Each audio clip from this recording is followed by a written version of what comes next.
கொள்கிறேன். தும்பி தமிழ் இலக்கிய அமைப்பின் நிகழ்ச்சிக்கு வந்திருக்கிற ஆகச் சிறந்த அறிஞர் பெருமக்கள்,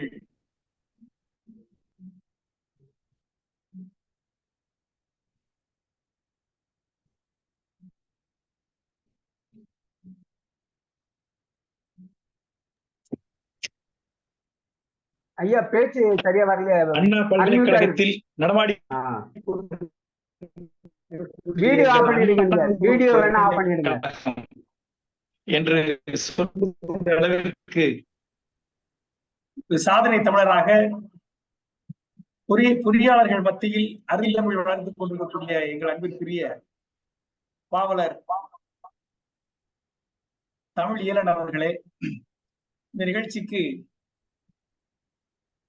தன்னுடைய நேரத்தை ஒதுக்கி முக்கியத்துவம் கொடுத்து வந்திருக்கக்கூடிய எங்கள் அன்பிற்குரிய ஆசான், அன்பிற்குரிய ஐயா KGR அவர்களே, மற்றும் கம்பராமாயணத்தில் கரை கடந்து கொண்டிருக்கக்கூடிய ஐயா அந்தமான் கிருஷ்ணமூர்த்தி அவர்களே, புதுகை செல்வராசன் ஐயா அவர்களே, ஏரிக்கரை இலக்கிய வட்டத்தினுடைய தனிப்பெருந்தலைவர் ஐயா ஏரிக்கரை கோபாலகிருஷ்ணன் ஐயா அவர்களே, நாவலாசிரியர்கள் அம்மா ஜெயசக்தி அவர்களே, ஜெகதா ஐயப்பன் அவர்களே, ஹைதராபாத்திலிருந்து வந்திருக்கக்கூடிய பிரபாவதி ராஜா அம்மா அவர்களே, தேசாபிமானி அவர்களே, தமிழ் வாழ்த்து பாடி நிகழ்ச்சிக்கு நல்ல துவக்கம் அளித்த சாமி மல்லிகா அம்மா அவர்களே, சீனியர் பாரதி ஐயா அவர்களே, உங்கள் அனைவருக்கும் மீண்டும் ஒரு முறையினுடைய வணக்கத்தை தெரிவித்துக் கொள்கிறேன். கம்பராமாயணத்தை அரங்கேற்றுவதற்கு கம்பர் படாத பாடுபட்டார் என்று நான் கேள்விப்பட்டிருக்கிறேன். அவரை யாரும் அரங்கேற்றவே விடவில்லையாம் அந்த காலத்துல. அவர் ஏறிய அரங்கத்தில் ஏறுவதற்கே படாத பாடுபட்டு கொண்டிருக்கிறேன் நான். அந்த அளவிற்கு அவ்வளவு தடங்கல்கள், அவ்வளவு சிக்கல்கள். இணையம் என்றுதான் சொல்லுகிறார்கள். அந்த இணையத்தில் இணைவதிலேயே ஏகப்பட்ட சிக்கல் இருக்கிறது. அதற்கு நடுவிலும் நாம் ஒரு சில முயற்சியை நாம் செய்து கொண்டிருக்கிறோம். கம்பராமாயணம் சொல்லுகிற சமயத்திலெல்லாம் அனுமார் இருப்பார் என்று சொல்வார்கள், ஆஞ்சநேயர் இருப்பார் என்று சொல்வார்கள். அவர் இப்ப எங்கே இருக்கிறார் என்று தெரியவில்லை என்றால் எனக்கு அவ்வளவு சிக்கல் வளர்ந்து கொண்டிருக்கின்றன. இருந்தாலும் அத்தனை சிக்கல்களையும் தாண்டி இந்த நிகழ்ச்சிக்கு ஆதரவு தந்திருக்கக்கூடிய உங்களை எத்தனை முறை வழங்கினாலும் தகும். அந்த வகையில் நாம் இப்பொழுது நேரடியாக இந்த நிகழ்ச்சிக்குள் போவோம், இந்த உரைக்குள் போவோம். அதாவது கம்பராமாயணத்தை பற்றி நினைக்கிற பொழுது தலைமையேற்றிருக்கக்கூடிய ஐயா தமிழில் அவர்கள் மிக மிக அருமையான ஒரு தொடக்க உரை கொடுத்தார்கள். இதனுடைய முக்கியத்துவம் என்ன என்று சொன்னார்கள். கம்பராமாயணத்தை சாதி கடந்து, மதம் கடந்து அனைவரும் நேசித்திருக்கிறார்கள் என்று மிக அற்புதமாக அவர்கள் எடுத்து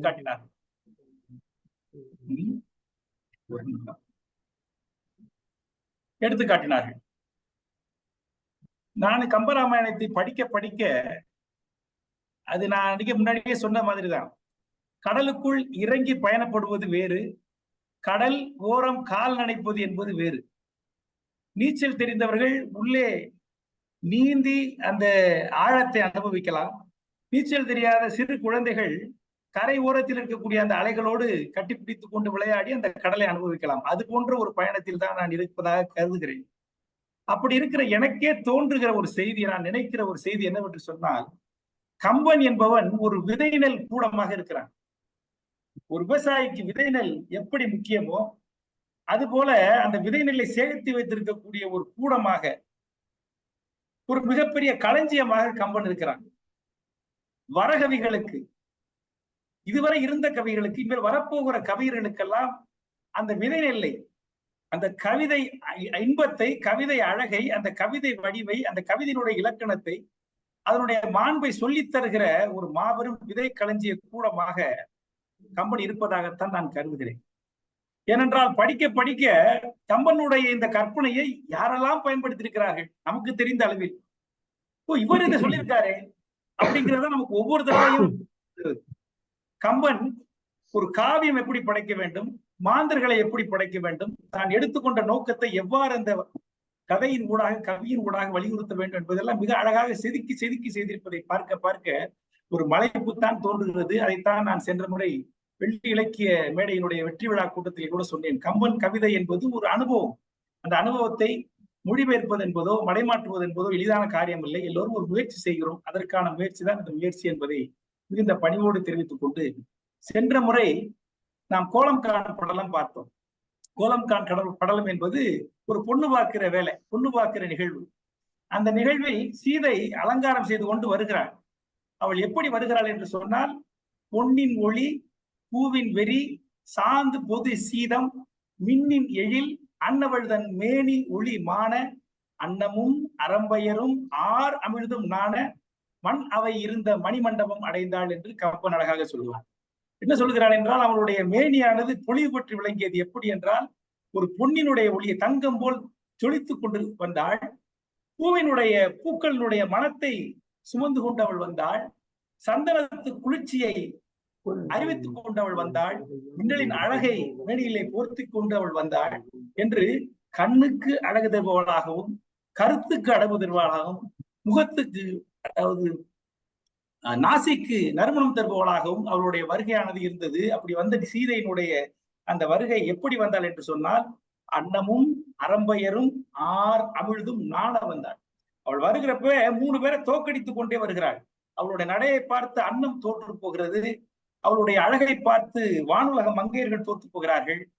ஆர் அமிழ்தானது அவளுடைய அந்த இனிமையை பார்த்து தோற்று போய் விடுகிறது. அப்படி அனைவரையும் தோற்கடித்துக் கொண்டு, எப்படி அனைத்து மன்னர்களையும் தோற்கடித்து ராமன் அந்த பிள்ளை வளைத்தானோ அது போல இப்படிப்பட்ட அன்னத்தையும் அமிழ்தையும் அரம்பையரையும் தோற்கடித்துக் கொண்டு மன்னவர்கள் கூடியிருக்கக்கூடிய அந்த மண்டபத்தை அவள் அடைந்தாள் என்று நாம் பார்த்தோம். அதற்கு பிறகு வந்து தன் தந்தை ஜனகனுடைய அருகிலே அமர்கிறாள். அமர்கிற பொழுது ஒரு அற்புதமான காட்சி. அந்த காட்சியில் அவள் வந்து வருகிறாள், வந்து பார்க்கிறாள், ராமனை பார்க்கிறாள். பார்க்க வேணும், யார் மாப்பிள்ளைன்னு அவளுக்கு தெரியணும். சொல்லியிருக்கிறாங்க, அவருடைய தோழியர்கள் சொல்லியிருக்கிறார்கள், அவன் வந்து ஒரு சகோதரனோடு வந்தான், ஒரு முனிவனோடு வந்தான், கருப்பாக இருந்தான், மலை போன்ற தோள்களை கொண்டிருந்தான் என்றெல்லாம் சொல்லியிருந்தார்கள். இவள் அவனாகத்தான் இருக்கும் நினைத்திருக்கிறாள். ஆனால் அவன்தானா என்று உறுதிப்படுத்திக் கொள்ள வேண்டும் அல்லவா? அதற்காக ஒரு நல்ல ஒரு காட்சி அமைக்கிறான் கம்பன். எப்படி பார்க்கிறாள் என்று சொன்னால், கைவளை திருத்துகு கடைக்கண்ணின் உணர்ந்தாள். அந்த கை வளைய வந்து அப்படியே திருத்துற மாதிரி கண் அவள் ஓரக்கண்ணால் பார்த்தான் ராமன். அப்படி பார்த்து, ஆகா, நம் உள்ளத்தை கொள்ளை கொண்ட கல்வன் தான், அந்த இளைஞன் தான் இந்த வெள்ளை வளைத்தவன் என்று மிகுந்த மகிழ்ச்சி அவர் அடைகிறார். அந்த காட்சி எப்படி அமைக்கிறான் பாருங்க. கைவளை திருத்துவும் கடைக்கண்ணின் உணர்ந்தாள், கடைக்கண்ணால் அவளை காண்கிறான் என்று பார்த்தோம். இந்த கோலம்தான் கற்பலத்துல அதோட முடிச்சோம். இன்றைக்கு நாம் கடிமணப்படலம், அன்புக்குரிய தலைவர் அவர்கள் சொன்னது போல அந்த நல் மனப்படலம், அவர்கள் திருமணம் செய்தக்கூடிய அந்த நிகழ்ச்சியை கம்பர் எப்படி விவரிக்கிறார் என்று நாம் பார்க்கிறோம். கிட்டத்தட்ட 104 பாடல்கள் அவர் எழுதியிருக்கிறார். இந்த மணிமண்டபத்தை அவர் அடைந்த பிறகு சனகன் எல்லோரையும் மகிழ்விக்கிறார், வரவேற்கிறார். அந்த வரவேற்பில் அந்த உள்ள அங்கே வந்திருந்த அனைவரும் எப்படி மகிழ்ந்தார்கள் என்று சொன்னால், அந்த வரவேற்பு, அந்த நிகழ்ச்சியே வந்து ஒரு அற்புதமான மங்களகரமான நிகழ்ச்சி. எல்லோருக்கும் மகிழ்ச்சி. சனகனுக்கு மகிழ்ச்சி, இந்த வில்லை யாராவது வளைப்பார்களா என்று நினைத்துக் கொண்டிருந்தார். வளைத்து விட்டான். ராமனுக்கு மகிழ்ச்சி, தன் உள்ளத்தை கொள்ளை கொண்ட பெண்ணையே நாம் கைப்பிடிக்க போகிறோம் என்ற மகிழ்ச்சி. சீதைக்கு மகிழ்ச்சி, தன் உள்ளத்தை கவர்ந்தவன் மணவனாக வந்து விட்டான் என்ற மகிழ்ச்சி. விஸ்வாமித்திரருக்கு மகிழ்ச்சி, தான் அழைத்து வந்த ராமனுக்கு திருமணம் செய்ய வைக்க போறவே என்ற மகிழ்ச்சி. அந்த ஊர் மக்கள் மகிழ்ச்சி, அயோத்தி மக்கள் இங்க இருந்து கூட்டம் கூட்டமா அனைவருமே மகிழ்ச்சியா முகிழ்ச்சி வெள்ளம் பொங்கி பிரவகிக்கிற ஒரு இடமாக அந்த இடம் இருந்தது. அப்பொழுது சனகன் உபசரிக்கிறான் அவர்களை. அந்த உபசரத்தில் இருக்கக்கூடிய அனைத்து மக்களும் அந்த மனநிறைவோடு எப்படி இருந்தார்கள் என்று சொன்னால், கம்பர் சொல்லுகிறார், உடலோடு விண்ணுலக சொர்க்கம் அடைந்தவர்கள், உடலோடு சொர்க்கம் ஒரு யாராவது போனால் எப்படி மகிழ்வார்களோ அப்படி அவர்கள் உடலோடு அங்கே அந்த மண்டபத்தில் இருந்ததை அனுபவித்தார்கள். அந்த இன்ப நிலையை, அந்த மகிழ்ச்சியை, மனநிறைவை அனைவரும் அங்கிருந்த அனைவரும் அனுபவித்தார்கள் என்று சனகனுடைய வரவேற்புடைய பெருமையை அவர் சொல்லுகிறார். சீதா தேவி வந்து இப்போ மண்டபத்தை அடைந்துட்டு அவர் போய்விட்டார். திருப்பி இப்போ வந்து கல்யாணம் ரெடி ஆகுது, திருமணம் ரெடி ஆகிறது. அந்த திருமணத்திற்கு அனைவரையும் வரவழைக்கிறார்கள். வரவழைத்த நிகழ்ச்சியை இப்ப சொன்னேன். இதற்கு பிறகு சீதா தேவி இப்போ தனியா இருக்கிறார், கல்யாணத்துக்காக பார்த்து கொண்டிருக்கிறார். அந்த இரவு அடுத்த நாள் திருமணம். அந்த இரவை வந்து சீதா தேவி அடைகிற அவருடைய நிலையை, அவருடைய துன்பத்தை, அவருடைய மனநிலையை கம்பர் இந்த இடத்துல விவரிக்கிறார். சீதாதேவியுடைய நிலை எப்படி இருந்தது என்று சொன்னால், என்ன சொல்கிறார் என்று சொன்னால், ரொம்ப தாகமா இருக்கக்கூடிய ஒரு மனுஷன் ஒரு நல்ல சுனைய வந்து அடைந்ததற்கு அந்த சுனை நீரை அருந்த முடியாமல் தடை ஏற்பட்டால் எப்படி இருக்குமோ அது போல அவள் இருந்தாள். தான் காலமாக காத்து கொண்டிருந்த காதல் மணாலை கண்டதற்கு பிறகு அவனோடு பழகுவதற்கோ பேசுவதற்கோ வாய்ப்பு இல்லாமல் இடையிலேயே ஒரு இரவு குறுக்காக வந்து விட்டது என்று அவள் இருக்கிற நிலையை கம்பர் எப்படி சொல்கிறார் என்று சொன்னால், தாகத்தோடு இருக்கிற ஒருவன் நல்ல தண்ணீர் கிடைத்ததற்கு பிறகு குடிக்க முடியாமல் எப்படி தடுமாறுவானோ அது போல் இருக்கிறது என்று சொல்லுகிறார், என்று கவிக்கூற்றாக சொல்லுகிறார். அதற்கு பிறகு சீதை வந்து இரவை பார்த்து பழிக்கிறார், தென்றலை பார்த்து பழிக்கிறாள். அந்த காதல் நிலையில் அந்த துன்பப்படுகிற பொழுது காதலனுக்கும் காதலிக்கும் அந்த இரவும் தென்றலும் எப்படி இருக்கும் என்று பார்த்தால் அது மிகப்பெரிய கொடுமை செய்வதாக இருக்கும். இரவு, தென்றல், நிலா இதெல்லாம் ரொம்ப கொடுமை செய்வதாக இருக்கும். ஆகவே அதை குறித்து கம்பர் அழகாக எழுதி கொண்டு வருகிறார். சினிமா பாட்டுல கூட ஒரு பாட்டு கூட வரும் இல்லையா, நாளை இந்த வேளை பார்த்து ஓடிவானிலா, இன்று எந்த தலைவன் இல்லை சென்று வானிலா. இது யார் எழுதுன்னு தெரியல, ஒரு அற்புதமான பாடல்.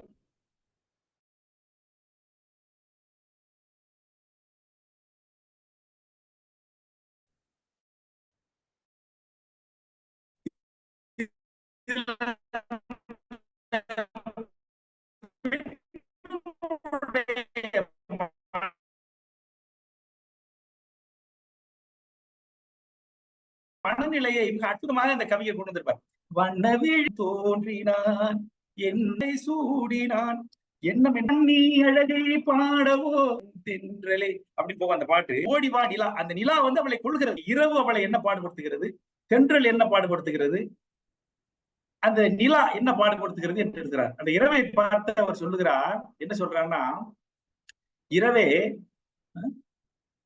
நீ வந்து இந்த பெண்களுக்கு இவ்வளவு பாடு இவ்வளவு துன்பத்தை கொடுக்கிறோம் என்று தெரிந்தும் அவர்கள் வலிமை இல்லாத பெண்கள், அவர்களை ஏன் வருத்திக் கொண்டே இருக்கிறாள், அவளை ஏன் வருத்திக் கொண்டே இருக்கிறாய் என்று அவளை பார்த்து இரவை பார்த்து கடிகிறார். தன்னுடைய மனசை பார்த்து அவர் சொல்றானாம், என்ன சொல்றான்னா, நான் பிறந்ததிலிருந்து என்னோடு இருந்தாய் மனதே உள்ளமே, அவனை பார்த்தவன அவன்கிட்ட ஓடி போயிட்டேன், அவனை பார்த்தவன அவன்கிட்ட ஓடி போயிட்டேன், அவன் எப்படி என்றதான் வரப்போறான் அது உனக்கு தெரியும். அப்படி இருந்தாலும் நன்றி மறந்து இவ்வளவு நாள் என்ன நான் என்னோடு இருந்த அந்த நன்றியை மறந்து அவரை போய் சேர்ந்து விட்டாயே, அவருடைய காலையே சுற்றி சுற்றி வந்து கொண்டிருக்கிறாயே என்று அவருடைய மனதை பார்த்து அவள் அவள் அவள் திட்டாள், அவள் வந்து கடித்து கொள்கிறாள். அவருடைய மனத்தோடு அவள் மனது பேசுகிறாள்.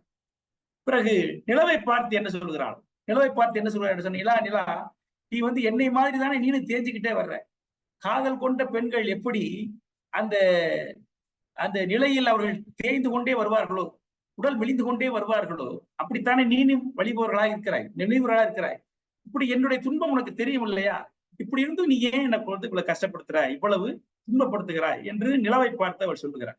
அடுத்துதான் ஒரு அற்புதமான பாட்டு தென்றலை குறித்து அவர் சொல்றார். தென்றலை பார்த்து அவர் சொல்றார், இத கம்பர் இல்ல கவி சக்கரவர்த்தி தலைவர் சொன்ன மாதிரி கவி வந்து கவி சக்கரவர்த்தியாக மாறுகிற ஒரு அற்புதமான பாட்டு. இந்த தென்றல் எப்படி இருக்கிறதா, ஒரு புலி மாதிரி இருக்கான். மன்றல் குளிர்வாசம் வயங்கு அனல்வாய் மின் தொத்து வீழ மலைக நிலாநகை குன்றில் குளமா முழையில் குடிவாள் தென்றல் புலியே இறை தேடுதியோ என்று பாடுகிறார். தென்றல் புலியை போன்ற தென்றலே நீ வந்து இரையாக பெண்களை என்னை வந்து சாப்பிடுறாயா அப்படின்னு கேட்கிறான். அப்ப தென்றலை புலியாக இவள் எப்படி கற்பர் இங்கே வர்ணிக்கிறார் என்று சொன்னால், தென்றல் தென்பொதிகை மலையிலிருந்து வருகிறது, புலியும் மலையில் உள்ள குகையிலிருந்து கிளம்பி வருகிறது. அந்த அந்த குளிர்ச்சியும் மனமும் உடைய தென்றல் வந்து எப்படி இருக்குன்னா ஒரு புலியினுடைய வாயாக இருக்கிறதா, அப்படியே வாயை பிறந்து கொண்டு வருகிற ஒரு புலியை போன்று இருக்கிறது, நெருப்பை கக்கி கொண்டு வருகிற புலியை போன்று இருக்கிறது. அந்த நிலா கற்றைகளை நிலா அந்த தென்றல் வருகிற போது இருக்கிற நிலா எப்படி இருக்கிறது சொன்னால் அந்த புலியினுடைய பற்களை போல் இருக்கிறதா, ஒளி வீசிக் கொண்டிருக்கிறது. இப்படி அந்த ஒரு தென்றலை குகையிலிருந்து வரக்கூடிய தென்பொதிகை மலையில் உள்ள குகையிலிருந்து வரக்கூடிய புலியை போல் தென்பொதிகை மலையிலிருந்து தென்றலினை புறப்பட்டு நிலாவை போன்ற பற்களாகிய அந்த புலி பற்களை போல வந்து என்னை போய் இரையாக தின்கிறாயா, அந்த தென்றல் நீ ஒரு புலியை போல் வந்து என்னை இரையாக சாப்பிடுகிறாயா, அந்த ஒரு நாள் இரவில் அவள் துன்பப்படுகிறாள். இதை அழகாக இங்கே காண்பிக்கிறார். இப்படி அப்புறம் இரவு நீண்டு கொண்டிருக்கிறது, இதை குறித்தெல்லாம் அவர் பாடுகிறார். பாடுகிற போது இதுல ஒரு அற்புதமான பாடல், இதை கூட நான் பதிஞ்சிருந்தேன். பன்னோ ஒழியாது பகலோ புகுதாது என்னோ தவிராது, இது இப்படி வராது, பன்னோ ஒழியா பகலோ புகுதாது என்னோ தவிரா இரவோ விடியாது உள்நோவு ஒழியா உயிரோ அகலா கண்ணோ துயிலா இதுவோ கடனே என்று புலம்புகிறார். அதாவது இந்த நாளைக்கு திருமணம், ஊர் மகிழ்ச்சியாக இருக்கிறது, ஆகவே எங்கும் பன்னிசை ஒழித்துக் கொண்டிருக்கிறது. அது எனக்கு நாராசகமா இருக்கிறது. ஏன்னா ஒரு நாள் இந்த இரவை கடக்க வேண்டுமே. ஆக அந்த இசையானது ஒழிய மாட்டேங்குது. பகல் வந்து சேர மாட்டேங்குது. பகலோ புகுதாது, இரவு கழிந்து பகல் வர மாட்டேங்குது. எண்ணோ தவிராது, அவனை எண்ணக்கூடிய இந்த எண்ணமானது தவிர்ப்பதாக இல்லை. இந்த இரவும் விடியாது, உள்நோவு ஒழியாது. என் உள்ளத்தில் இருக்கக்கூடிய அந்த காதல் எண்ணமானது, அந்த வழியானது ஒழிவதாக இல்லை. இந்த உயிரும் அகலாது. இதெல்லாம் கஷ்டமா இருக்கு. சரி உயிர் போயிடும் அப்படின்னு நினைச்சா அதுவும் போகல. கண்ணும் துயிலாது, இதுவோ கடனை, இதுதான் நான் பெற்ற கடனா வரமா என்று அவள் புலம்புகிறாள். இதெல்லாம் சீதையினுடைய புலம்பல். இல்லை என்ன சிறப்புனா, ஒரு பெண்ணினுடைய உணர்வை ஒரு ஆண் கவிஞர் எவ்வளவு அழகாக உள்வாங்கி இங்க எழுதுகிறாங்க. நான் முதல்ல சொன்ன மாதிரி ஒரு திரைப்பட பாடல்ல கூட ஆண் கவிஞர்கள் தான் நிறைய பெண் கவிஞர்கள் பெண்ணுடைய உணர்வுகளை மிக அற்புதமாக எழுதியிருக்கிறார்கள். கண்ணதாசன் எழுதின மாதிரிலாம் யாராலும் எழுத முடியாது. அப்படி மிக அற்புதமாக ஆண் கவிஞர்கள், ஒரு சிந்திக்கக்கூடிய ஒரு செய்தி. ஆண் கவிஞர்கள் பெண் உணர்வை அற்புதமாக உள்வாங்கி தன்னுடைய கவிதைகளில் கடத்துகிறார்கள். ஆனால் இன்றைக்கு நிறைய பெண் கவிஞர்கள் பெண் உணர்வை ரொம்ப ஆபாசமாக காட்டுகிறார்கள். அது நான் ரொம்ப ஆச்சரியப்படுற விஷயம். அது இன்றைக்கு கூட நிறைய புதிய கவிஞர்கள், புதுமை கவிஞர்கள் என்று சொல்லுவார்கள், பெண்களுடைய உணர்வை பற்றி எழுதுகிற பொழுது அவர்கள் இப்படி ஒரு அற்புதமான அழகியலான உணர்வை எழுதுவதாக இல்லை. அவர்கள் ஆபாச கருத்துக்களை, ஆபாச காட்சிகளை தன்னுடைய கவிதைகளை கொடுக்கிறார்கள். அதற்கு ஒரு சமாதானம் கூட இருக்கலாம். நீங்கள் அழகியலா கற்பனையை சொல்லுகிறீர்கள், நாங்கள் நிச்சயத்தை சொல்லுகிறோம் என்பதாக கூட இருக்கலாம். ஆனால் இந்த உலகத்தில் நிஜம் என்பதை காட்டிலும், நிஜம் ஏற்படுத்துகிற விளைவை காட்டிலும் ஒரு நல்ல கற்பனை ஏற்படுத்துகிற விளைவானது சிறப்பானது. நிர்வாணம் என்பது நிஜம். ஆகவே நாம் நிர்வாணமாக தெரிய வேண்டியதில்லை. மேல ஒரு நல்ல ஆடை பிடித்துக் கொண்டு வருவது அழகு. அந்த அழகை வந்து தவறு கிடையாது. ஆகவே இன்றைக்கு ஒரு சிந்திக்கக்கூடிய ஒரு செய்தி. இன்றைக்கு பெண் கவிஞர்கள், எனக்கு தெரிந்த இந்த தாமரை என்று சொல்லக்கூடிய ஒரு பெண் கவிஞர்கள் மட்டும் அவர்கள் கூட நிறைய ஆபாச வார்த்தைகளை போட்டு அதற்கான காட்சிகளை கொண்டு வந்து அவர்கள் சொல்ல வருவது என்னவென்று எதற்காக சொல்லிட்டு சொன்னால், ஒரு ஆண் கவிஞனாக இருந்து கம்பர் எவ்வளவு அழகாக ஒரு பெண்ணுணர்வை உள்வாங்கி இங்கே வெளிப்படுத்துகிறார் என்பதற்காக சொல்லுகிறேன். ஒரு தேவியினுடைய வருத்தமானது இப்படி இவ்வளவு அந்த பகல் போக மாட்டேங்குது, வரமாட்டேங்குது, இரவு போக மாட்டேங்குது, கண்ணு தூக்க மாட்டேங்குது, பண் உரைய மாட்டேங்குது, உயிராவது போகுமா அப்படின்னு நினைச்சா அதுவும் போக மாட்டேங்குது. நான் என்னடா பெற்ற கடை என்னுடைய நிலை அப்படின்னு புலம்புறான். கடலை பார்த்து வருந்துறான். கடலே, நீ வந்து இரவு பூரா தூங்க மாட்டேங்கிற, எழுந்திருக்கிற அலை மாதிரி, அப்புறம் நீனே உடைஞ்சு விழுவுற. அந்த மாதிரி நான் அந்த மாதிரி என்னுடைய எண்ணமானது எழுந்து உடைந்து நொறுங்கி கொண்டிருக்கிறேன். இந்த இரவு முழுவதும் ஒரு அலை அடித்துக் கொண்டிருப்பதே போல விழித்துக் கொண்டே இருக்கிற உன்னை போல கடலே நானும் விழித்துக் கொண்டிருக்கிறேன் என்று அவள் புலம்புகிறார். இந்த பக்கம் நேரா கம்பர் எடுத்து என்ன பண்றாரு, ராமர்கிட்ட கொண்டு போறாரு தன்னுடைய கேமரா விளக்கம் போல. ராமர் அங்க வந்து அவருக்கு அந்த அவர் பங்குக்கு அவர் புலம்புறாரு. இவரு பொண்ணை பார்த்துட்டாரு. இவருக்கு மகிழ்ச்சியாக இருக்கிறது, அந்த பொண்ணுதான் என்று தெரிந்து போயிட்டது நேற்று. இந்த இரவை அவர் கழிக்க வேண்டும். அவர் வந்து என்னடான்னா அவர் புலம்புறாரு. அவர் என்ன சொல்றாருன்னா, ஒரு அற்புதமான ஒரு பாடல் எழுதுகிறார் கம்பர். என்ன சொல்கிறார் சொன்னால், மதிக்காதவர்கள் வாசலை மிதிக்கலாமா? தன்னை மதிக்காதவன் வாசலை யாராவது மிதிக்கலாமா? அப்படி இருக்கு. அது போல நீ என்னுடைய மனசு, என்னுடைய உள்ளமானது, நீ இருக்க மனசு, அவர் மனசை பார்த்து பேசுறாரு. நீ என்னை விட்டு அவள்கிட்ட போயிட்ட, அவ வந்து உன்னை மதிக்கிறாளா?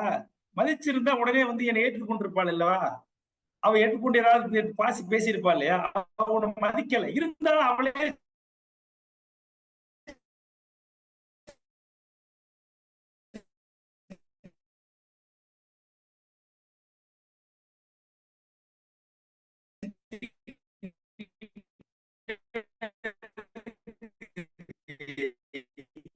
என்னடா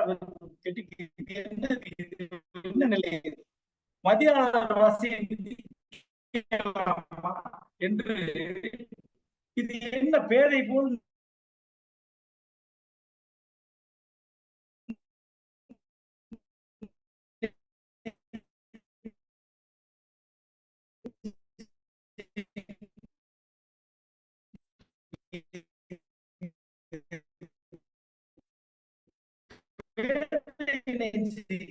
புலம்புகிறான் ராமன். நினைவாய் நெடிதோ நெறிதான் வினவாதவர் பால் விடை கொண்டிலையோ, வினவாதவர் பால் விடை கொண்டிலையோ. பகல் விடியும், நேரம் வரும் அப்படின்னு எடுத்துக் கொண்டிருக்கார்கள். அடுத்த நாள் பகல் விடிகிறது. அந்த விடுகிற பொழுது மனமுரசு அடைகிறது. எல்லா நாட்டில் உள்ள மக்கள் எல்லோரும் திருமணத்துக்கு தயாராகிறார்கள். அந்த கதிரவன் அடுத்த நாள் காலையில சூரியன் உதிக்கிறது எப்படி இருக்குது என்று சொன்னால், கம்பர் எப்படி சொல்கிறார் என்று சொன்னால், தன்னுடைய கொள்ளுப்பேரனுடைய திருமணத்தை பார்ப்பதற்காக பாட்டன் வருவது போல கதிரவன் வந்தான் என்று சொல்லுவார். ஏனென்றால் சூரிய குலத்தை சார்ந்தவன் ராமன். அந்த ராமனுடைய திருமணத்தை பார்ப்பதற்கு தன்னுடைய கொள்ளுப்பேரனுடைய திருமணத்தை பார்ப்பதற்கு என்று அழகாக அந்த இடத்துல கற்பனையோடு கம்பர் எழுதுகிறார். பிறகு எல்லோரும் மணமண்டப மங்கள ஒளியானது அந்த இடத்திலே நிரம்பி வழிந்தது என்று இந்த மண்டபத்தில் அந்த ஒளிகள் தொடர்ந்து எழுப்பப்பட்டதை, மங்கள ஒளி எழுப்பப்பட்டதை அழகாக இங்கே சொல்கிறார். பிறகு அரசர்கள் எல்லோரும் வருகிறார்கள். அந்த எல்லோரும் கூழ்ந்திருக்கக்கூடிய மண்டபமானது மிக சிறப்பான அழகுள்ள ஒரு மண்டபமாக காட்சியளிக்கிறது. அந்த மண்டபம் எப்படி இருக்கிறது என்று சொன்னால், ஒரு அற்புதமான கற்பனை செய்கிறார் கம்பர். அண்ட கோலத்தை ஒத்துதான். அண்ட கோலம்னா அந்த யூனிவர்ஸ், இந்த உலகத்தினுடைய இந்த வான் மண்டலத்தை ஒத்ததாக அதை போல இருந்துதான் அந்த மண்டபம். புயல் உள பொருள், மின் உள, இல் மீன் உள, இயல் மணி இனம் உள, சுடர் இரண்டுள, மயன் முதல் திருத்திய மணிசை மண்டபம், அயன் முதல் திருத்திய அண்டம் ஒத்தது என்று எழுதுகிறார்.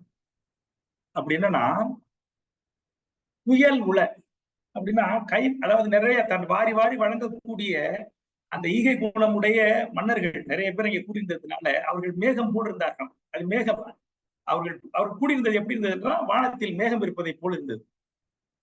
மின் உள, ஒளி பொருந்திய பெண்கள் அங்கே இருந்ததுனால, மின்னலை போன்ற இடையுடைய ஒளி பொருந்திய பெண்கள் இருந்ததுனால மின்னல் வானத்தில் இருப்ப மாதிரி அந்த இடத்துல பெண்கள் அங்கே இருந்தார்கள். பொருள் மீன் உள, பல்வேறு மன்னர்கள், தேசத்து மன்னர்கள் நம்ம பார்த்தோம் இல்லையா போன தடவை யாரெல்லாம் இருந்தாங்க.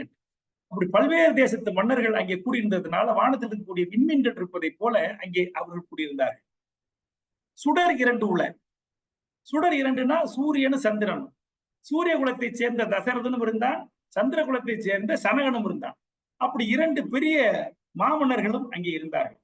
இப்படி எல்லாரும் இருக்கிறதுனால மேகத்தை போல கொடைவள்ளல்கள், மின்னலை போல அழகான பெண்கள், விண்மீன்களைப் போல எண்ணற்ற மன்னர்கள், சூரியனையும் சந்திரனையும் போல தசரதனும் சனகனும் கூடியிருந்ததால் அந்த மண்டபமானது அந்த வானவெளியை போல் இருந்தது.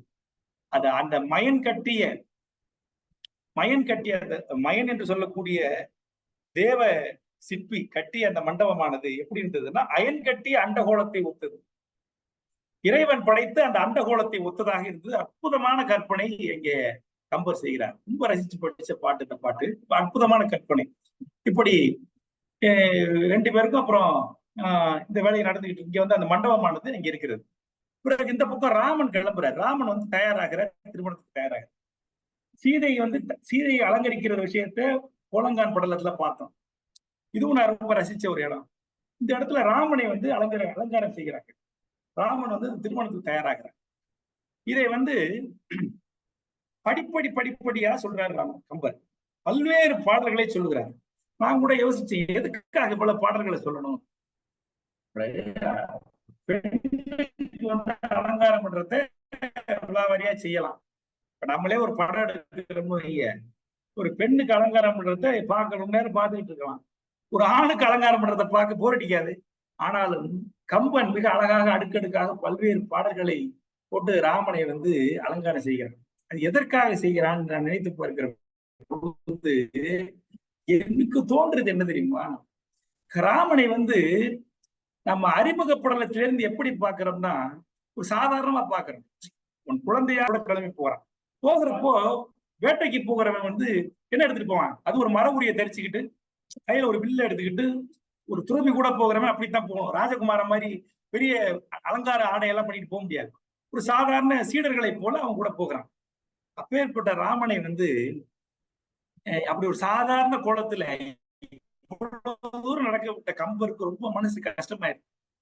எப்பேற்பட்ட ராசகுமாரன், சக்கரவர்த்தி திருமகன், மன்னாதி மன்னன், அகலிகைக்கு உயிர் கொடுத்தவன், தாடகை அழித்து வேள்விகளை காத்தவன், மக்கள் அனைவருடைய மனங்களையும் வென்ற மாமன்னன், அந்த மைந்தன், அவனை போய் இவ்வளவு நாள வெறுமனே அலைய விட்டமே அப்படி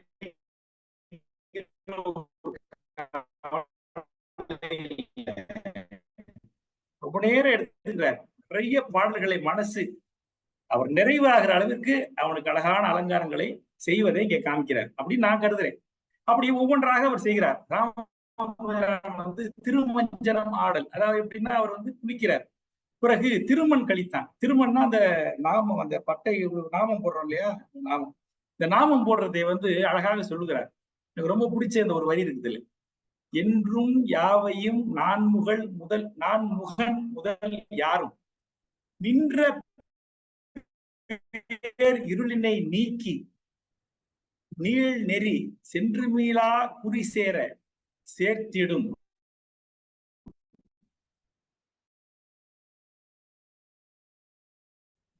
தன் திருநாமத்தை தானும் சாத்தி என்பார்.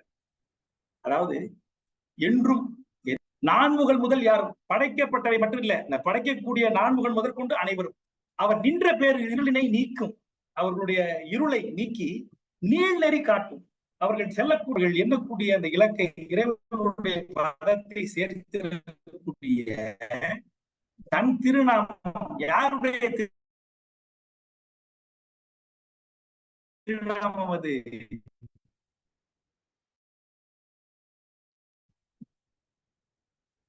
புதிய ஐயா விட்டு விட்டு கேக்குதே ஒளி. திருநாமம் இணையம் அவருக்கு சரியில்லை.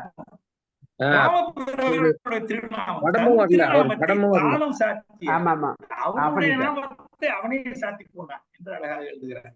இப்படி ஒவ்வொரு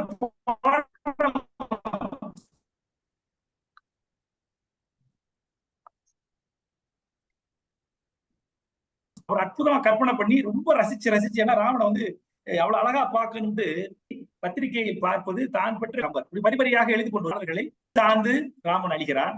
சுழியம் என்று சொல்லக்கூடிய, சுழியம்னா அந்த தலையில சூழக்கூடிய ஒரு இது, நம்ம குழல், அந்த காலத்துல குழல்ங்கிறது பெருசாக இருக்கும், பெரிய குழலில் ஒரு சுழியம் என்று சொல்லக்கூடிய ஒரு நகை அவன் அணிகிறான்.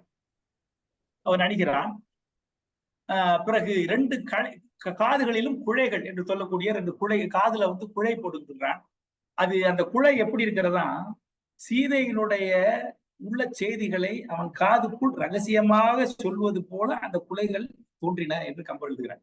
அதை மாட்டுகிற பொழுது கம்பர் பார்க்கிறார், இது எதுக்காக மாட்டுகிறான் என்று சொன்ன குழை என்ன செய்யும் யோசிக்கிறார் கம்பர்.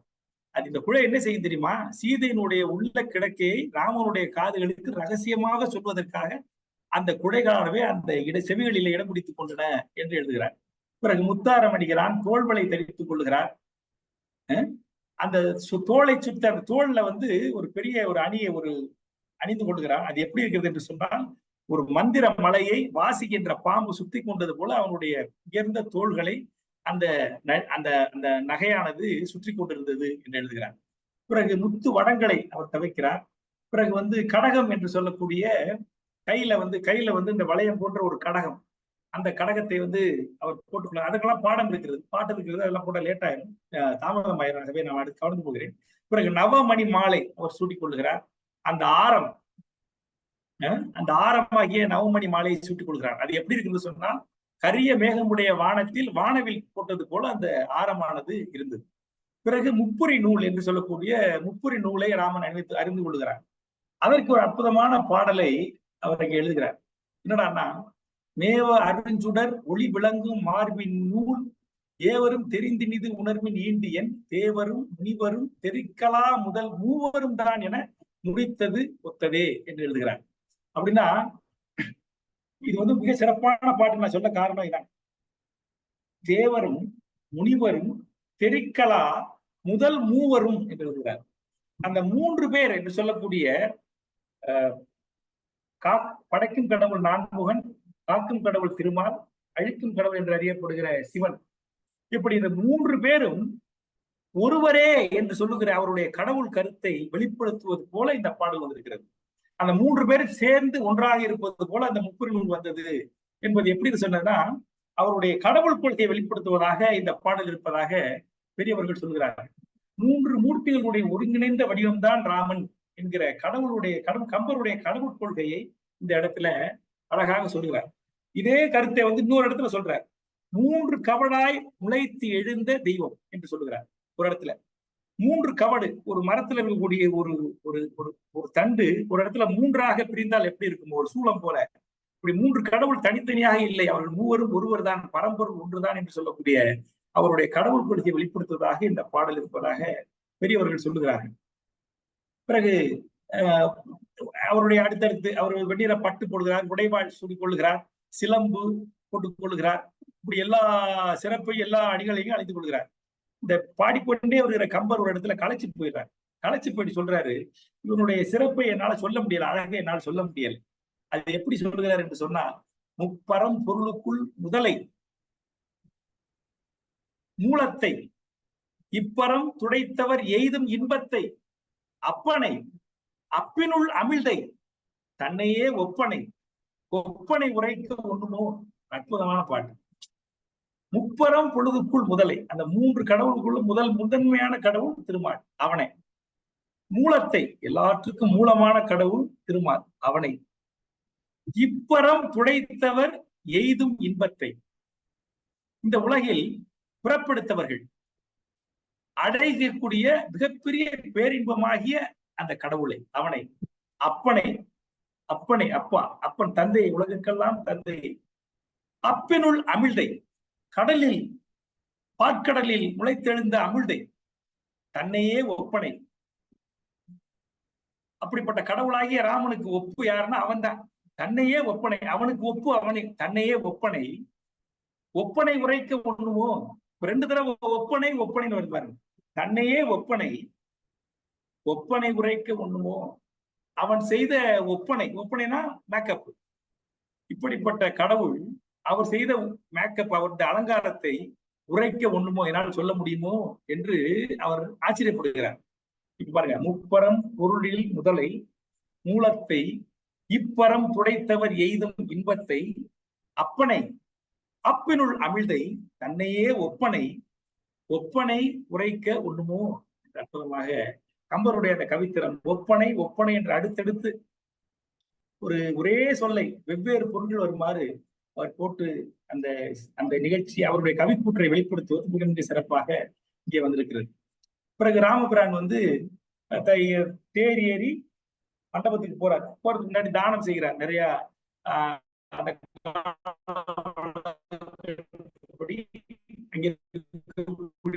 ஏழைகளுக்கு தானம் செய்கிறார். அப்படிலாம் போறார். அங்க எல்லோரும் பார்க்கிறார்கள். திருமண சடங்கு தொடங்குகிறது. அவர்கள் சீதாவும் ராமனும் மனத்தவிசி என்று சொல்லக்கூடிய அந்த மணமேடையிலே ஏறுகிறார்கள்.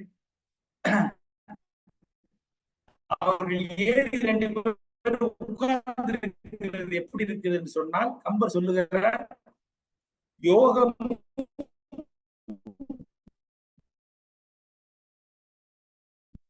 போகமும் புலர்ந்துச்சான். குரல் விட்டு விட்டு கேக்குறியா? இருக்கிற அந்த அந்த கோலமானது, மனதவசத்தில் இருக்கிற கோலமானது எப்படி இருந்தது கம்பருக்கு என்று சொன்னால், போகமும் யோகமும், ராமன் போகத்தின் வடிவமாகவும் அங்கே இருக்கிறார். அதற்கு பிறகுதான் நம்ம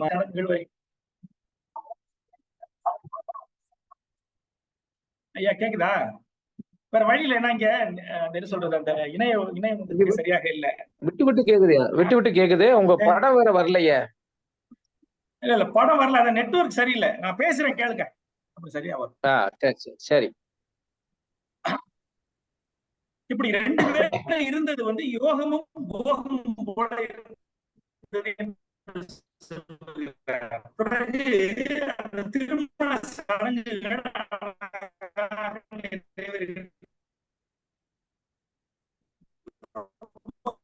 ரொம்ப ரொம்ப ரொம்ப ஒரு குறிப்பாக பார்க்க வேண்டிய சடங்குகள். இந்த இதுல ஐயா சொன்ன மாதிரி சிலப்பதிகாரத்திலும் சிலப்பதிகாரத்திற்கும் இதற்குமே நிறைய வேறுபாடு இருக்கு. சிலப்பதிகாரத்தில்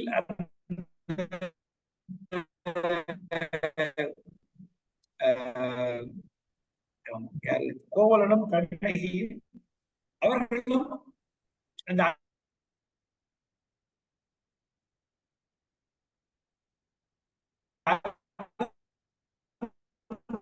பார்ப்பார்கள். இங்கேயும் வந்து அருந்ததி அந்த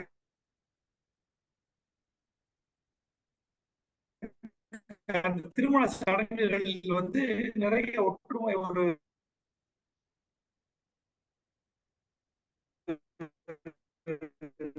வேறுபாடுகள் இருப்பதை நம்ம பார்க்கலாம், சில வளர்ச்சி இருப்பதை பார்க்க முடியும். பொதிகை அவர்கிட்ட கொஞ்சம் சொல்லுங்க பொதிகை, சரியா கேட்கல. இல்ல அவருக்கு இணையம் சரியில்லை ஐயா. அப்ப அந்த அதனாலதான் வீடியோ ஆஃப் பண்ணிட்டாரு. அவர் வீடியோ ஆஃப் பண்ண சொல்லுங்க. ஆஃப் பண்ணிட்டாரு, வீடியோ ஆஃப் பண்ணிட்டாரு. கேக்குது என்ன தெரியுது? இப்போ சில வாட்டி இதே வரமாட்டேங்குது, குரல்லே வரமாட்டேங்குது. இப்போ முதல்ல வந்து தன்னோடு என்ன மன்னுதி தாமரை என்ன தட, இதுல ஒரு நயம் இருக்கிறது. என்ன சொல்றால், அருந்ததியுடைய முத்திரையாக அறிகுறியாக இருக்கக்கூடிய அருந்ததியை அருந்தார் என்று கம்பர் இங்கே எழுதியிருக்கார். அது ஒரு சிறப்பு. ஏன்னா ராமன் வேறு சீதை வேறு இல்லை. ஆகவே இருவரும் சேர்ந்து அருந்ததியை பார்த்தார்கள் என்று பல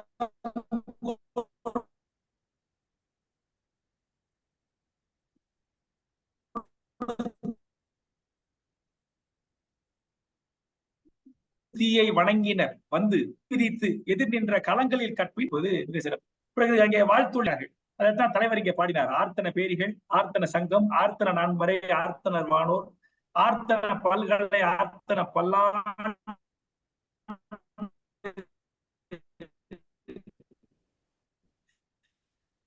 ஆர்த்தன வண்டினம், ஆர்த்தன வேலை.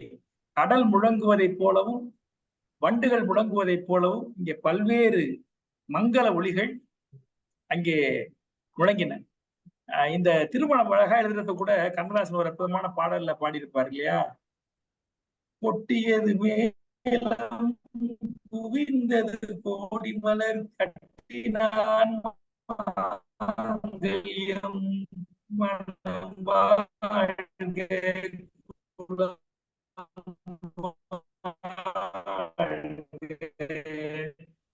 அப்படின்னு பாடியிருப்பார். அந்த மாதிரி திருமண சடங்குகளை மிக அழகாக இங்கே வரிசைப்படுத்திக் கொண்டு வருகிறார் கம்பர். பிறகு திருமணம் முடிஞ்சிருச்சு, தீவலம் செய்கிறார்கள், அம்பி மிதித்து அருந்ததி பார்க்கிறார்கள், பிறகு தாயாரை வணங்குகிறார்கள், பெரியவர்களை வணங்குகிறார்கள், எல்லோரையும் வணங்குகிறார்கள். பிறகு திருமணமானது மிக மிக மகிழ்ச்சியாக எல்லோருக்கும் சிறப்பாக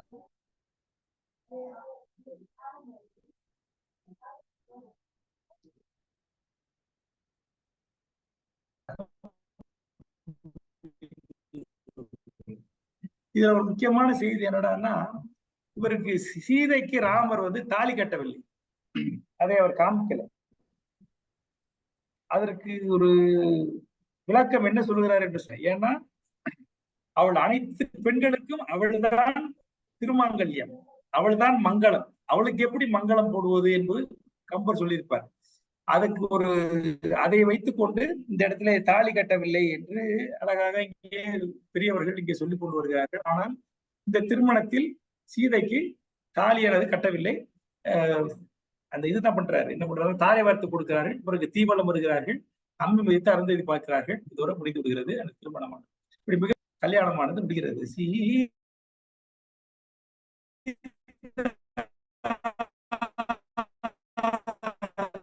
கல்யாண வைபோகமே ஸ்ரீராமன் கல்யாண வைபோகமே காண காண அழகாகுமே.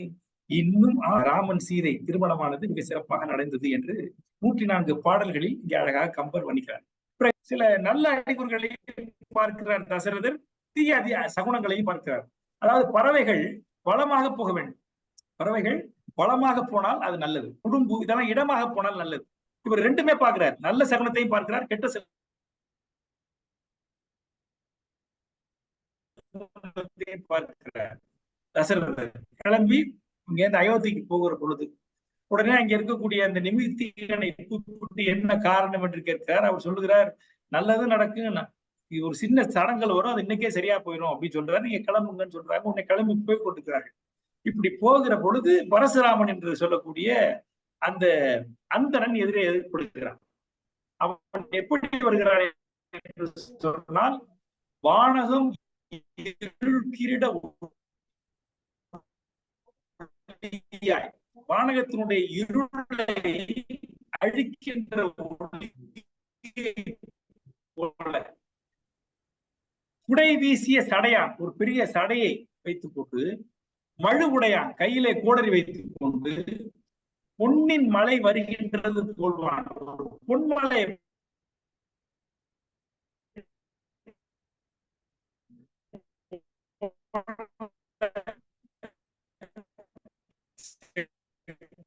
செவேர்னு யார் வந்தா? அந்த பரசுராமன் வந்தான். அவன் எப்படி இருந்தால் அனல் கால்வான், நெருப்பை போல இருந்தான். தழல் வெளியா, கண்கள் கோலங்களாக நெருப்பு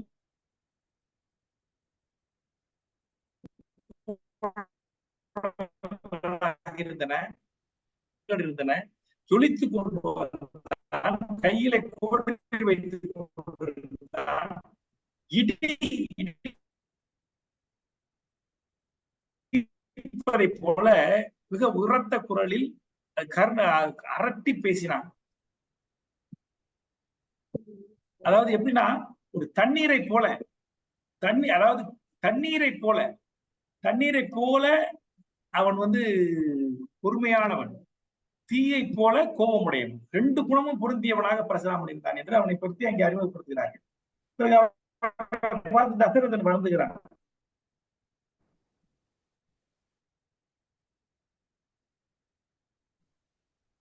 பரசுராமன் லத்திரிய மன்னர்கள் கொன்று இரத்த தடாகத்தை உற்பத்தி செய்தவன். மன்னர்களை கொள்வதுதான் அவனுடைய வேலையை, தன்னுடைய வேள்வியாக அவன் வைத்து மன்னர்களை கொண்டு கொண்டே வந்தான். அப்படி வந்தவனை பார்த்து தசரதன் வணங்குகிறான். அவனை பார்த்த உடனே பயமாயிருது. என்னடா அந்த ராமன் சின்ன பிள்ளை கல்யாணம் பண்ணி கூட்டு போகும்போது இப்படி ஒரு வில்ல மாதிரி எதுக்க வரானே அப்படின்னு பயமாயிருது.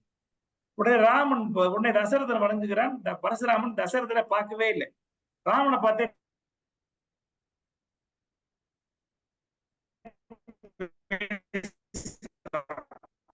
என்ன பேசுறான் என்று சொன்னால், நீ ஒடித்த வில் இருக்கே இங்கே மிதிலையில், அந்த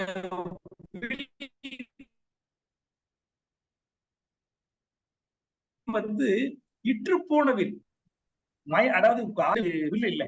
உடனே அவர் கோல் போட்டி போட்டா ஜெயிப்பாங்க அப்படின்னு சொல்லிட்டு அவர் ரெண்டு பேருக்கும் பிரச்சனை ஆகி போயிட்டு 2 பேரும் சண்டை போட்டுக்கிறாங்க. யாரு? சிவனும் திருமாலும் சண்டை போட்டுக்கிறாரு. கடுமையான சண்டை 2 பேரையும் வச்சு போடும் பொழுது சிவனுடைய வில் அவருடைய வலிமை தாங்காமல் இற்று போய் விடுகிறது. இற்று போயினா கொஞ்சம் இற்று போய் விடுகிறது. உடனே சிவன் என்ன பண்ணுகிறார்? அந்த வில்லை தூக்கி எரிஞ்சு விட்டு இன்னொரு வில்லு செய்வதற்கு போகிறார். உடனே தேவர்கள் எல்லாம் நல்லா இருப்பீங்க, சண்டையை நிப்பாட்டுங்க, இந்த உலகம் தாங்காது என்று அவர் காலில் விழுந்து கும்பிடுகிறார்கள். உடனே அந்த போரானது நின்று விடுகிறது. உடனே சிவன் என்ன செய்கிறார்? தன்னுடைய வில்லை சனகனுடைய மூதாதையர் ஒருவனும் கொடுத்திருக்கிறார். திருமால் என்ன செய்கிறார் என்று சொன்னால், பரசுராமனுடைய அப்பா வசிக முனிவரிடம் அவன் கொடுத்துறாரு அந்த வில்லை. அப்படி 2 வில் ஒரே சமயத்தில் செய்யப்பட்ட வில், கடவுளர் ஏந்திய வில். அந்த வில்லை விற்று போன வில்லை நீ உடைத்து சீதையை திருமணம் செய்து கொண்டாய். நீ உண்மையிலேயே வீரனாக இருந்தால் திருமால் ஏந்திய இந்த வில்லை உன்னால் வளைக்க முடியுமா, நானேற்ற முடியுமா என்று சவால் விடுகிறார் பரசுராமன். தசரதர் பயந்துறாரு. என்னடா இப்ப வரும் பொழுது இந்த மாதிரி இவர் பண்றாரு அப்படின்னு சொல்லி பயப்படுகிறார். உடனே ராமன் என்ன செய்கிறான்னா ஒண்ணுமே சொல்லல. பரசுராமன் படி சொல்ற உடனே ஒரு அற்புதமான பாட்டு. என்றனன் என்ன நின்ற ராமனும் உருவல் ஏதி நன்று ஒளிர் முகத்தனாய். அவன்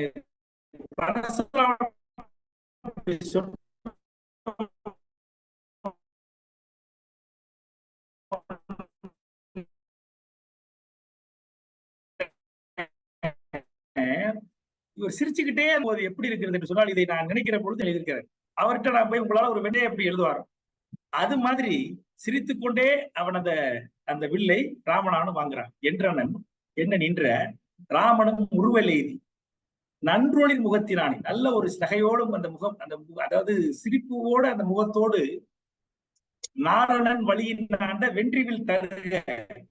நாராயணன்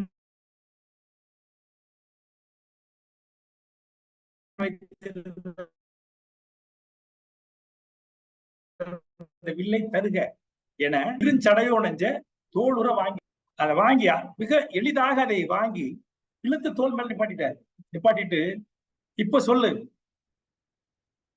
என்னுடைய அம்புக்கு குறி என்ன, இறை என்ன, நான் எதை பார்த்து அடிக்கணும் சொல்லு அப்படிங்கிற. பரசுராமன் ஆடி போயிடுறான். அவன் எதிர்பார்க்கல இப்படிப்பட்ட வில்லை ராமனால் தூக்க முடியுமா என்று கூட அவன் கற்பனை செய்ய முடியவில்லை. அவன் அழகாக அதை எடுத்து வளைத்து நான் ஏற்றி நிக்கிறாப்போ, என்னுடைய இந்த அம்புக்கு எதுப்பா இறை, நீ சொல்லுப்பா அப்படிங்கிற. அதுக்கு சொல்றாரு, என்ன சொல்றாருன்னா, பூதளத்து அரசையெல்லாம் கொன்று விட்டனை என்றாலும் நீ இந்த உலகத்தில் உள்ள அரசர்கள் எல்லாரையும் நீ என்ன பண்ணிட்ட, கொன்னுட்ட. உன்னை கொல்றது தப்பு கிடையாது என்றாலும் வேதவித்து ஆயமூலோன் மைந்தன் நீ விரதம் பூண்டாய். நீ யாருடைய மைந்தன்? உங்க அப்பாவுக்காக உன்னை விடுறேன். யாருடைய மைந்தன் நீ? ரசிக முனிவருடைய மைந்தன். விரதமும் பூண்டிருக்கிறாய், அந்தனனை போல விரதமும் பூண்டு கொண்டிருக்கிறாய். ஆதலால் கொல்லலாகாது. அதனால உன்னை கொல்லல.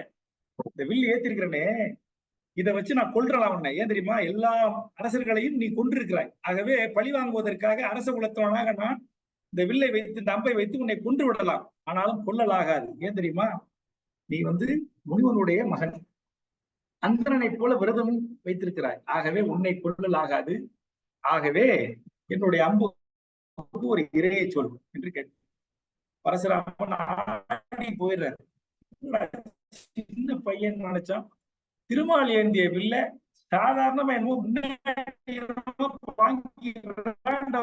வாங்குறான் அவன் அப்படின்னு சொல்லிட்டு அவர் ஆடி போய் பிறகு அவர் உணர்ந்து கொள்கிறார். ராமன் என்பவன் திருமாலுடைய அவதாரம் என்பதை உணர்ந்து கொள்கிறான். உடனே என்று சொல்கிறார், நான் செய்த தவத்தை பூராவும் உனக்கு இரையாக, உன்னுடைய அம்புக்கு இரையாக எடுத்து அவனுடைய தவம் முழுமையும் கவர்ந்து கொண்டு திரும்பி வந்தது. யாரிடம் திரும்பி வந்தது? ராமனிடம் திரும்பி வந்தது என்று கம்பர் எழுதுகிறார். இதுல ஒரு சிறப்பு என்னவென்று சொன்னால், ராமனுடைய அம்பா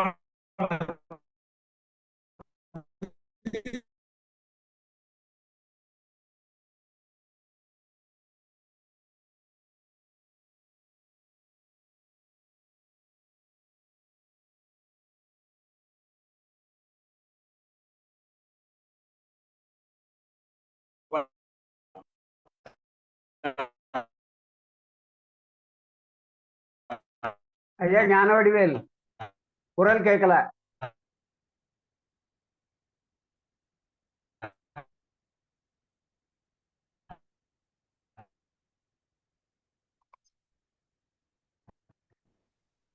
ராமன் ராமனை பாலனாகத்தான் அவசியம்.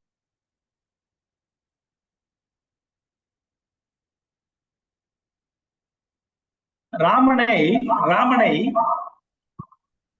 தசரதன் பாலனாகத்தான் பார்த்திருக்கிறான்.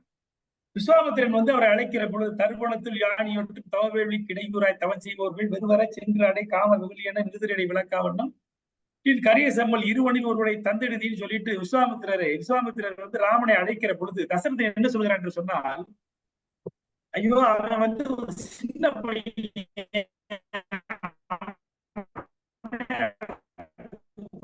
நான் வர்றேன்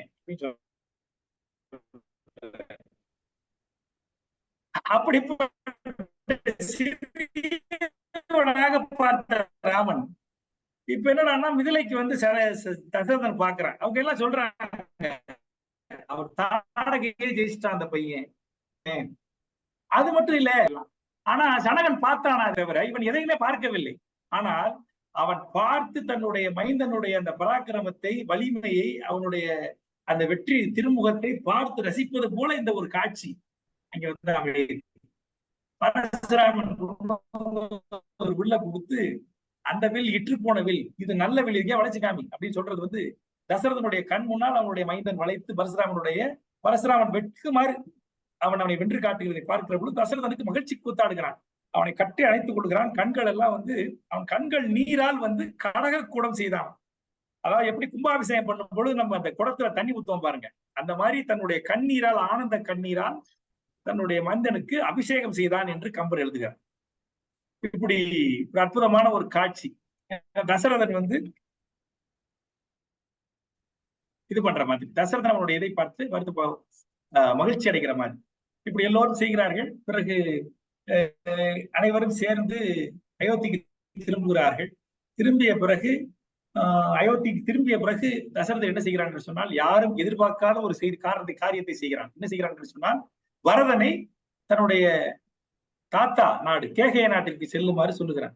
உங்க தாத்தா உன்னை பார்க்க ஆசைப்படுறாரு, நீ கேகய நாட்டுக்கு போ என்று சொல்லுகிறான்.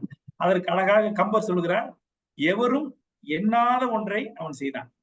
யாருமே நினைச்சு பார்க்காத ஒரு காரியத்தை தசரதன் செய்தான். என்ன செய்தான் என்று சொன்னால், பரதனை தன்னுடைய தாத்தா வீட்டுக்கு கேகய நாட்டுக்கு செல்லுமாறு செய்கிறான். அவனும் தந்தை சொல்லை கேட்டு கேகய நாட்டை நோக்கி போகிறான்.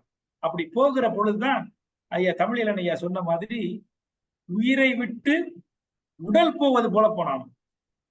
ஏவலும் யாரு? தசரதன் ஏவலும் ராமன் சேவடி இறைஞ்சி பரதன் போய் என்ன பண்றான்? ராமனுடைய காலில் விழுந்து கும்பிட்டு பூவினை சென்னியில் புனைந்து போயினான். அவனுடைய தலையை அவனுடைய காலில் புதைவாறு வணங்கி போனான். எப்படி போனான் தெரியுமா? ஆவி அங்கு அவன் அளவு இல்லையாதலான் ஓவலில் உயிர் பிரிந்து உடல் சென்றனவே. அதாவது உடலை விட்டு உயிர் பிரியம், உடலை விட்டு உயிர் பிரியம். இறந்து போயிட்டாரு என்ன சொல்றது? அவருடைய ஆவி பிரிந்ததுன்னு சொல்றான். உடலை விட்டு உயிர் பிரியும். ஆனால் பரதன் தன் தமையனாகிய ராமனை விட்டு போனது எப்படின்னா, அவனுடைய உயிர் ராமன், அவனை விட்டு உடல் அவன் போனது மாதிரி போனான் அப்படின்னா. அப்படி என்ன அர்த்தம்? அனைவருக்கும் அனைத்து பக்தர்களுக்கும் உயிராக இருப்பவன் இறைவன். பரதனுடைய பக்தி என்பது ராமனுக்கு பரதாழ்வார்னு சொல்றாங்க எல்லாரும். எதனாலன்னா, ராமனை ஒரு கடவுளாகவே பரதன் கண்டான். அவனை பார்க்கிற பொழுதெல்லாம் ஆனந்த கண்ணீர் வடித்தான். அதை நம்ம முதல்ல பார்த்தோம், அந்த எதிர்கொள் படலத்திலே பார்த்தோம். நம்ம ராமனை பார்க்கிற பொழுது பரதன் போய் கட்டி பிடிச்சிட்டு அழுகுறாங்க, அப்படி கண்ணீர் கொடுக்குறாங்க. அதாவது ராமன் பரதனை படைக்கிற பொழுது எனக்கு தெரிஞ்சிருந்தா, நான் நினைக்கிறேன் ஒரு கம்பர் இன்னொரு 50 வருஷம் உயிரோட இருந்தாருன்னா பரதனுக்காக ஒரு காவியமே எழுதியிருப்பார். அந்த அளவிற்கு பரதனை மிக மிக உயரத்தில் வைக்கிற மாதிரி அவருடைய பாடல்கள் இங்கே வந்திருக்கின்றன. அதற்கு ஒரு எடுத்துக்காட்டான ஒரு பாடலாகத்தான் இந்த பாடல். உயிரை விட்டு உடல் புரிவது போல பரதன் ராமனுடைய பாதத்தை தொட்டு கும்பிட்டு போறான். அப்பா சொல்றாரு, அப்பா கூட கும்பிடல, அவர் ராமனை வணங்கி கொண்டு பரதன் செல்வதாக இந்த பரசுராம படலமாக முடிகிறது. இப்படி முடிந்ததற்கு பிறகு நாடானது மிக அழகா அற்புதமாக நாட்டு அரசாட்சியாக நிகழ்ந்து வருகிறது. ஊனமில் பேரரசு உயிக்கும் நாள் என்று எழுதுகிறார் கம்பர். என்னென்றால், ஊனமில்லாத பேரரசு, எந்த ஒரு குறையும் யாருக்கும் இல்லாத மாதிரி ஒரு நல்லாட்சியை தசரதன் நடத்தி கொண்டு வருகிறார். இதோடு பாலகாண்டமானது முடிகிறது. பெரியவர்களே, இந்த பாலகாண்டத்தில் ராமனுடைய திரு அவதார படலம், இந்த நாட்டு படலம், ஆற்றுப்படலம், நகரப்படலம் அதெல்லாம் பார்த்துட்டு ராமனுடைய திரு அவதாரத்தை பார்த்து விட்டு, பிறகு அவன் வளர்ந்ததற்கு பிறகு விஸ்வாமித்திரரோடு சேர்ந்து தாடகையை கொன்று அகல்கையை உயிர்ப்பித்து சீதையை அற்புதமாக ஒரு வில்லை வளைத்து மனம் செய்து கொண்டு திரும்பி பரசுராமனுடைய கர்வத்தை அறுத்து அவனுக்கு நல்லறிவு புகட்டி பிறகு இந்த நாட்டிற்கு மிகுந்த மங்களத்தோடும் மகிழ்ச்சியோடும் வருவதோடு இந்த பாலகாண்டத்தை அற்புதமாக கம்பர் நிறைவு செய்கிறார். நானும் இதோடு நிறைவு செய்கிறேன். அடுத்த